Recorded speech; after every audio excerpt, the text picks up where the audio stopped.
Ini perkembangan pembangunan jembatan dari Tanah Kareh menuju Pasar Baru, Kecamatan Bayang, Kabupaten Pesisir Selatan, Provinsi Sumatera Barat sana.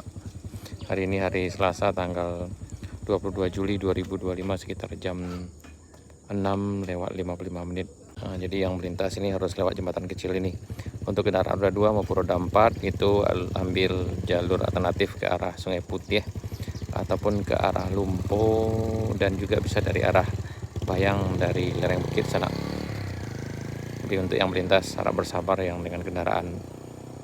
Jadi alhamdulillah penantian panjang sana sejak jembatan ini rusak parah bulan Maret 2024. Alhamdulillah sekarang sudah dibangun dengan yang lebih baik, mudah-mudahan cepat selesai.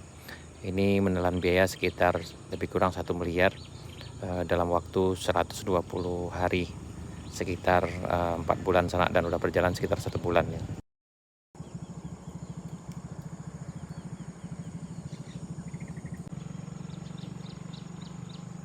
Ini nggak bisa dilewati dengan kendaraan roda 2 maupun roda 4 sana.